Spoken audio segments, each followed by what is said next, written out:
Built at an estimated cost of $800 million, Queen Mary II, flagship of the Cunard line, came into service in 2004. At 150,000 tons, she has been constructed primarily to be capable of crossing the heavy seas of the North Atlantic. But she is also a regular cruise ship, providing 75% of cabins with balconies. As she slips her moorings, the captain sounds the traditional farewell, 3 blasts on one of the ship's whistles, a sound which can be heard some 10 miles away. As she floats free from the land, we take a last look on deck before going below to explore. We are welcomed aboard by a portrait made up entirely of stamps of Sir Samuel Cunard, who founded the line in 1840. The centre of the ship is the grand lobby with staircases and glass-fronted lifts, and from this lobby, wide corridors decorated in a variety of themes provide the main public thoroughfares both fore and aft. And it's from these corridors that passengers have access to many of the ship's 14 bars and restaurants.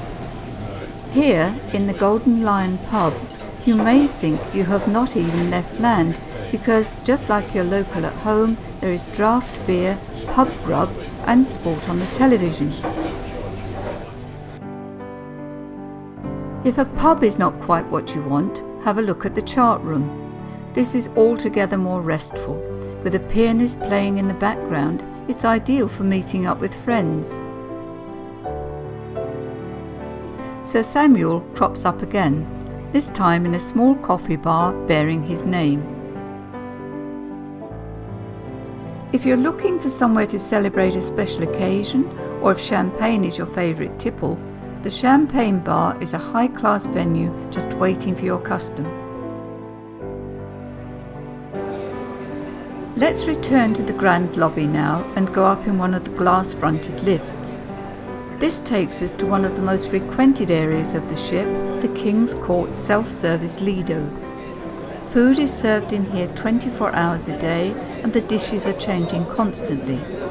A total of 16,000 meals a day are served throughout the ship, with a staggering annual consumption of 1.72 million eggs, 249,000 pounds of potatoes and 38,000 pounds of smoked salmon.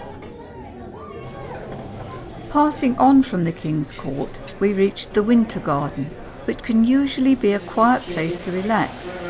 However, it can sometimes be used by Cunard for small presentations. Very simple Newton stuff. For the main dining experience, we must go to Deck 3 and the largest of the 4 formal restaurants. The 1,300-seat Britannia, built on 2 levels and with its grand tapestry, bears a striking resemblance to the main dining room on the original Queen Mary.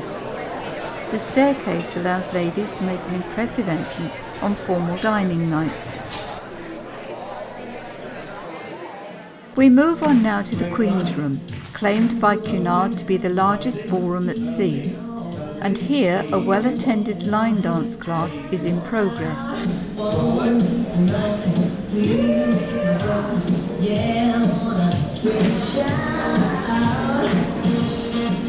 Food is never far away, and at 3:30 p.m. in the Queen's Room, everything stops for tea. Served by white-gloved waiting staff, dainty sandwiches and freshly baked scones are hard to resist. Each evening, the Queen's Room is busy again, this time for ballroom dancing, with an excellent band providing the music.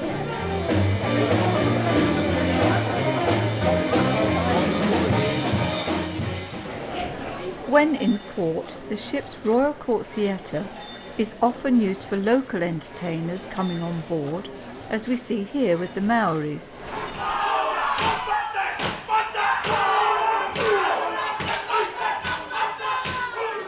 After dinner, passengers congregate to see the evening show.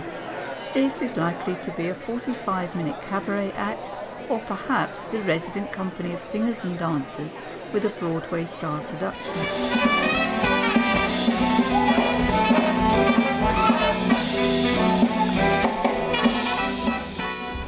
Back now to our tour, and we reach the Internet Centre.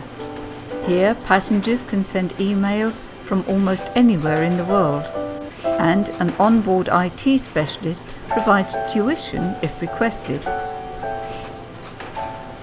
Illuminations is a 500-seat auditorium used for lectures, as a cinema and as a planetarium. The audio and visual equipment is excellent, and lecturers usually interesting and varied. Before 11:15 and our feature presentation here, but I just wanted to... Time is running out, and we can't possibly show you everything. But there is one more bar overlooking the bows of the ship, the Commodore Club. Specialising in martinis, it's a favourite location for pre-dinner drinks. But although life on board this impressive ship is mainly about eating, drinking and being pampered, we must take the outside glass lift down to the promenade deck to experience the most exhilarating feeling at sea. With her powerful engines throbbing and the wind blowing, Queen Mary 2 drives her way effortlessly through a heavy sea. And the Cunard legacy goes on.